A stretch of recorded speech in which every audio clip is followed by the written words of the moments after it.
Imaginemos, só por um instante, que existe tipo um livro de contabilidade colossal. Uhum. Um livro invisível, sabe? Que registra absolutamente todas as transações que acontecem no universo inteiro. Certo. Só que a moeda de troca desse livro não é o dinheiro, é a própria matéria. Cada folha de grama que cresce, cada respiração, até aquele pedaço de ferro que enferruja no portão de casa. Há um fluxo constante. Exato. Tudo isso é um imenso balcão de negócios, invisível, onde minúsculas partículas estão mudando de mãos o tempo todo. E o mais impressionante disso tudo, a matemática da natureza é tão perfeitamente amarrada que no final do dia, nenhum único centavo dessa moeda subatômica fica sem explicação. O balanço, tipo, sempre fecha. É uma visão quase poética, eu diria, mas que descreve com uma precisão cirúrgica a base da realidade física. Porque o universo é um contador extremamente rigoroso. Nada surge do nada e, bom, nada desaparece no vazio. Tudo é uma grande transferência. E é exatamente essa transferência que é o alvo da nossa imersão de hoje. Temos em mãos um conjunto de fontes muito especial. É quase íntimo. São anotações bem pessoais, né? Sim, são 5 páginas de anotações manuscritas. E a nossa missão, nesta análise aprofundada do material, é decodificar o que essas páginas chamam de reações de oxirredução. Ou os famosos processos redox. Isso, processos redox. A ideia aqui é afastar de vez aquela sensação de pavor ao olhar para uma sopa de letras e números químicos, sabe? E tentar traduzir essas regras num jogo fascinante de trocas invisíveis que, no fundo, moldam toda a matéria. E essa é a grande barreira para quem começa a estudar o tema. Porque a linguagem química, especialmente escrita à mão, cheia daquelas setas e símbolos, parece um código de segurança impenetrável. Dá um nó na cabeça. Dá mesmo. Mas assim que a chave de leitura é virada, a gente percebe que não se trata de decorar fórmulas. É algo muito mais lógico. Como assim? Trata-se de entender a causa e o efeito. Trata-se de acompanhar o fluxo da energia e descobrir quem está doando e quem está recebendo. Perfeito. E para quem acompanha a nossa análise hoje, a primeira página do material já tenta quebrar o gelo com um exemplo que todos nós conhecemos bem. As anotações mostram o sódio interagindo com o cloro. E aqui vale a gente pintar o cenário porque é loucura. As propriedades isoladas deles? Exato. O sódio puro é um metal tão instável que, sei lá, se encostar na água, ele simplesmente explode. É violentíssimo. E o cloro, na sua forma pura, é um gás amarelo esverdeado incrivelmente tóxico. Mas aí, do nada, a mágica acontece. A anotação mostra o sódio perdendo uma minúscula partícula, um elétron. O que o texto chama de oxidação. Isso. E logo abaixo, o cloro ganha elétrons, o que é chamado de redução. E o resultado final dessa soma, o glorioso cloreto de sódio, o nosso sal de cozinha. O mesmo que vai no ovo frito. Aquele mesmo, totalmente inofensivo. E aí eu fico pensando, como é que duas coisas tão perigosas viram algo tão pacífico? Bom, a resposta é basicamente o alívio da tensão. Alívio da tensão? Isso. O átomo de sódio tem um elétron sobrando lá na sua camada mais externa. Isso o deixa desesperado, super instável, louco para se livrar dessa carga. Já o cloro vive o drama oposto. Falta apenas um elétron para que ele atinja a estabilidade perfeita. Ah, entendi. Então, quando eles se encontram... É a tempestade perfeita. Ambos atingem um estado de relaxamento estrutural profundo. Caramba. É por isso que o sal é tão estável. E a que perde elétrons, a que sofre a oxidação, é chamada de agente redutor. Ainda bem que a gente esclareceu isso porque a complexidade escala bem rápido. No caso De interações simples, de 1 para 1. A segunda página das anotações já mostra que as moléculas se tornam gigantescas, verdadeiras teias de átomos conectados. Moléculas enormes. Sim. Tentar olhar para uma molécula complexa dessas e adivinhar visualmente onde os elétrons estão escondidos é humanamente impossível. E é justamente para resolver essa miopia que a nossa aula extra introduz uma ferramenta vital, o número de oxidação, que atende pelo simpático apelido de NOx. O NOx é justamente aquele livro-razão invisível que mencionamos no começo da conversa. Ah, a contabilidade. Isso. É uma ferramenta teórica. É um valor que atribuímos a cada átomo que nos permite rastrear, como um auditor contábil muito minucioso, para onde a riqueza, ou seja, os elétrons, foi parar em qualquer momento da reação. Certo. Ele nos diz qual seria a carga elétrica exata de um átomo se assumíssemos que todos os elétrons envolvidos nas ligações foram transferidos de forma absoluta para o átomo mais forte. E para preencher esse livro razão, as anotações listam algumas regras. Não vamos simplesmente ler a lista inteira porque isso seria super entediante. Mas o raciocínio por trás delas é muito curioso. Tem uma lógica muito elegante ali. 0. Sim. Ora, se eu não tenho parceiros de negócios, não tenho nem lucros nem dívidas com ninguém, o saldo é 0 e pronto. E tem outra regra lógica que diz que a soma de todas as cargas dentro de uma molécula precisa bater com a carga total daquela molécula no final. É pura matemática de padaria. Sim. Até esse ponto, o material apresenta regras de contabilidade estrutural. Se uma molécula inteira é neutra, a soma do NOx de todos os seus átomos internos tem que dar 0. O que falta de um lado tem que sobrar do outro. A complexidade começa mesmo quando precisamos determinar quem, dentro dessa molécula, tem força para puxar os elétrons e quem é fraco o suficiente para perdê-los. Exatamente. E é aí que as anotações trazem as chamadas exceções, que, sinceramente, me parecem a parte mais intrigante do documento. É onde a química ganha vida. A regra diz que o flúor é intocável. O NOx dele é sempre -1. Ele é tipo o rei da selva. Mas quando a gente olha para umas figurinhas carimbadas, como o hidrogênio e o oxigênio, dá vontade de perguntar para o papel por que existe tanta exceção para elementos que são tão universais. Se a química é exata, por que o oxigênio muda tanto de comportamento?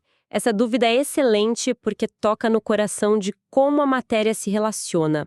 A resposta está num conceito chamado eletronegatividade, que nada mais é do que a força bruta com que um átomo puxa os elétrons para perto de si.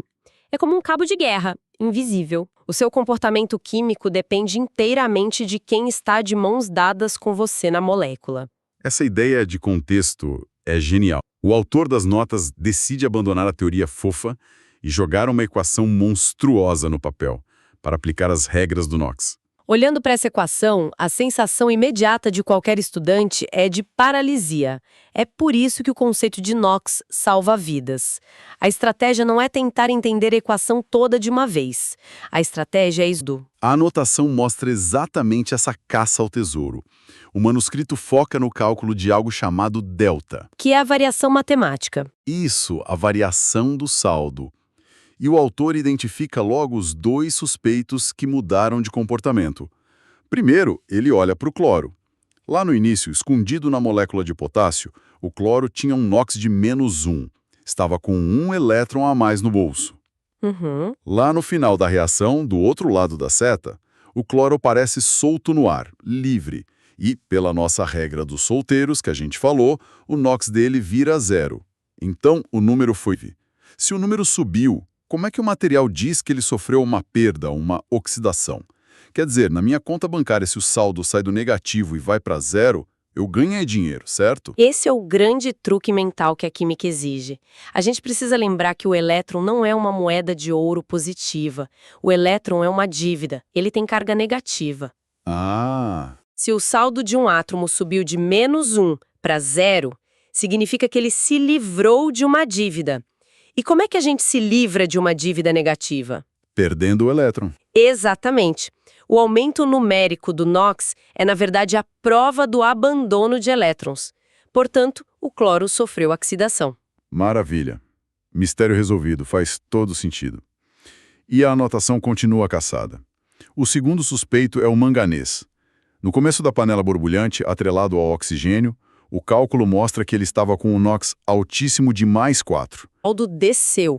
Ele ganhou 2 elétrons de volta. A variação foi negativa, ele se reduziu. Se conectarmos isso com um contexto maior, a beleza desse cálculo de delta do manganês e do cloro é a prova definitiva de que a lei de conservação da massa não é apenas uma teoria bonita. Ela é operante. Como assim? Nós rastreamos o elétron que saiu do cloro e vimos exatamente onde ele aterrissou no manganês. A contabilidade do universo fechou sem nenhum erro. É a prova matemática de que a matéria se transformou de forma perfeita. E resgatando aquele paradoxo do agente lá da nossa primeira página, o autor finaliza a análise dessa equação com maestria. Se o cloreto de potássio fez o outro ganhar elétrons, ele é o agente redutor.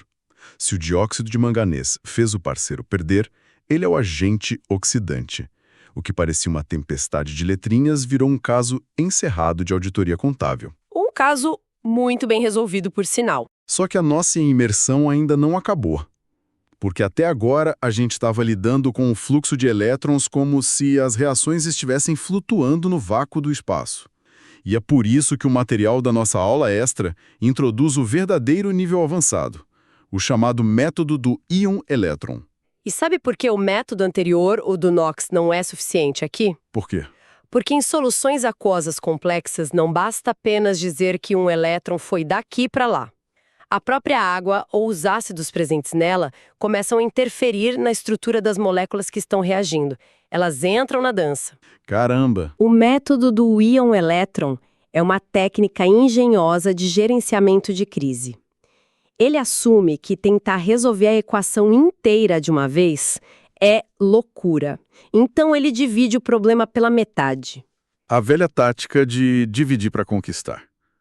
O manuscrito traz uma reação entre íons de cromo e ferro para exemplificar isso. A anotação isola a oxidação para um lado e a redução para o outro em duas meias reações. E aí começa uma sequência de passos de balanceamento. Os primeiros passos até que parecem lógicos. Se há 2 cromos de um lado, multiplica-se por 2 do outro para que a quantidade de átomos principais bata. Mas o bicho pega logo na sequência. O oxigênio. Sim. Como é que o oxigênio simplesmente evapora de um lado da equação? Para onde ele vai? É aí que entra a importância vital do ambiente. Lembra que a reação não está no vácuo. Sim. Ela está mergulhada em água. A anotação revela a saída elegante para os oxigênios perdidos. Nós não os ignoramos, nós os empacotamos. Empacotamos. Sim, a regra diz para balancear a falta de oxigênio adicionando moléculas inteiras de água. O bom e velho H2O. Se estão faltando 7 átomos de oxigênio do lado direito, basta injetar 7 moléculas de água lá. A água serve como um grande armazém universal. Ela doa e recebe oxigênio conforme a necessidade da reação. Ah, entendi. Só que isso cria um efeito dominó, não cria? Porque, ao jogar 7 moléculas de água para resolver o problema do oxigênio, a gente acaba de injetar 14 átomos de hidrogênio no meio do cenário. A instrução manda jogar 14 íons de hidrogênio, os íons H+, do lado esquerdo para empatar o jogo. E a minha dúvida imediata foi, de onde a reação vai tirar 14 prótons flutuantes do nada? Mas aí você lê o contexto da nota. Isso, a própria nota entrega o ouro. Tem um lembrete ali de que essa reação acontece em meio ácido.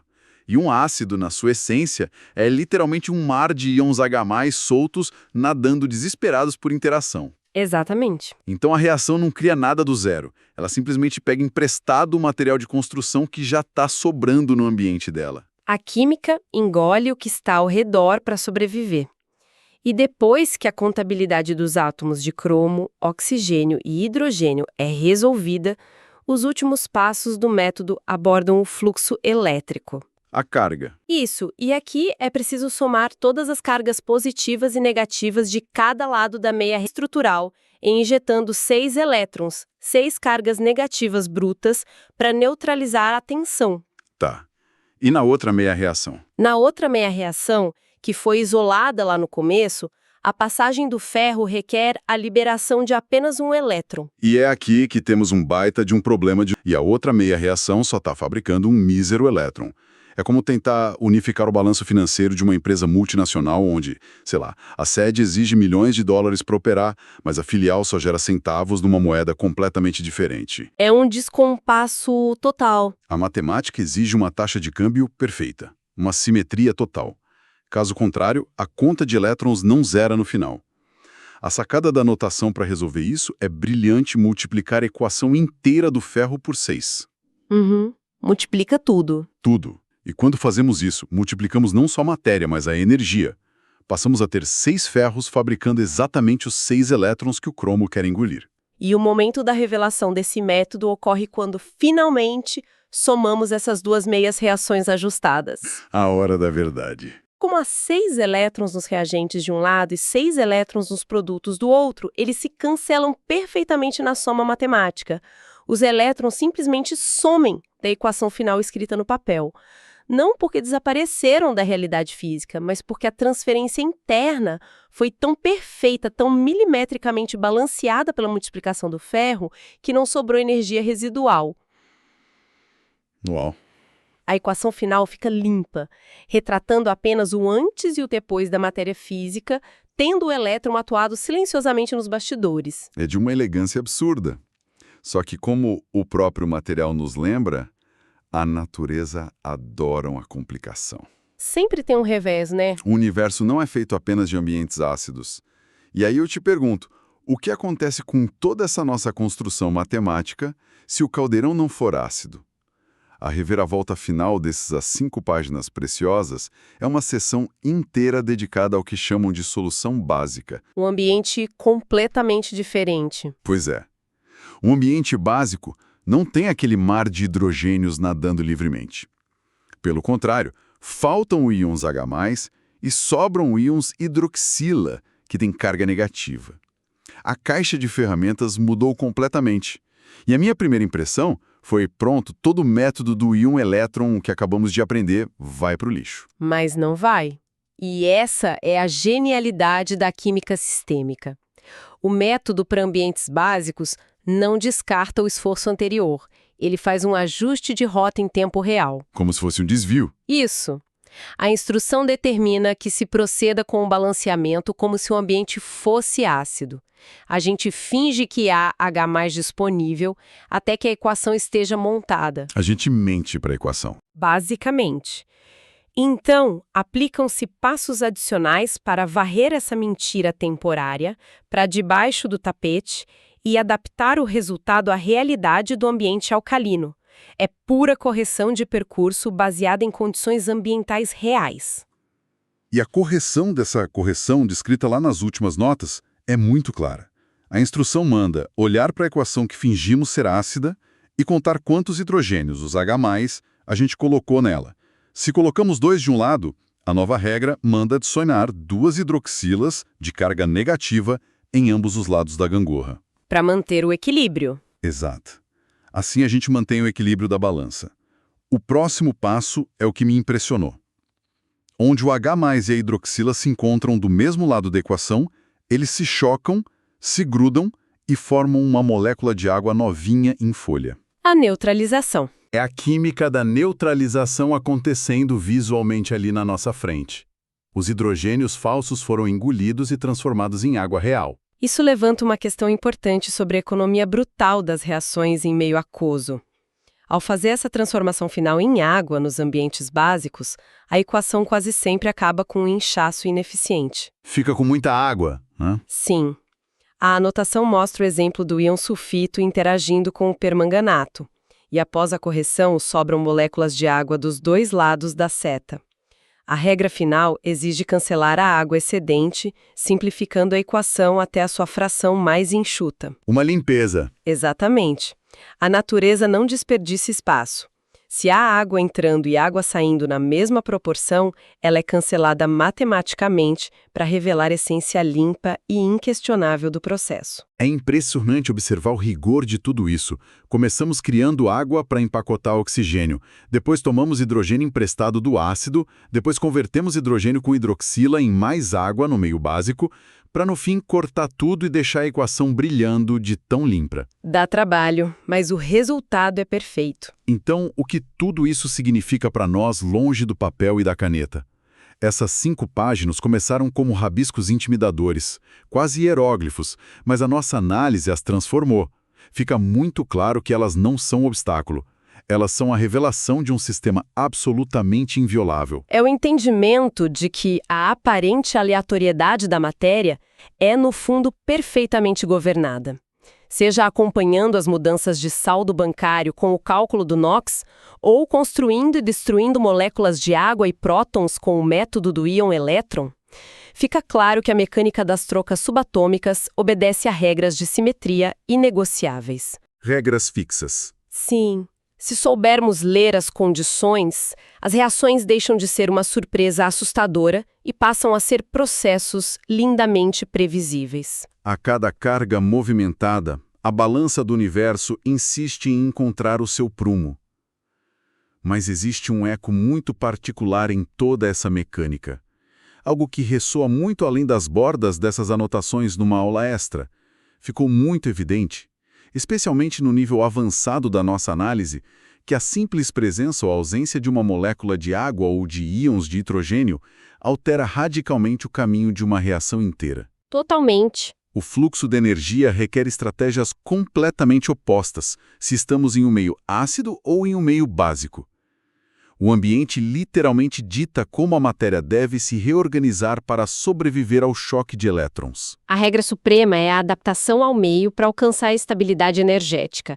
Sem um meio adequado, o mecanismo trava ou toma um rumo totalmente imprevisto. E isso nos deixa com uma reflexão profunda para quem acompanha a imersão de hoje. Vimos que o microambiente dita regras severas, criando ferramentas e realidades incrivelmente distintas para que a matéria encontre o seu balanço ideal na menor das escalas microscópicas. Mas se uma simples variação de acidez num tubo de ensaio exige que átomos sigam um mapa completamente diferente de sobrevivência, o que acontece quando levamos isso para a escala global? É uma excelente pergunta. Como a alteração massiva do nosso próprio ambiente, como a acelerada acidificação dos nossos oceanos, a profunda mudança na nossa atmosfera pode estar reescrevendo de forma silenciosa, inexorável e invisível as reações fundamentais que mantêm o ciclo da vida ao nosso redor neste exato momento. Fica a reflexão.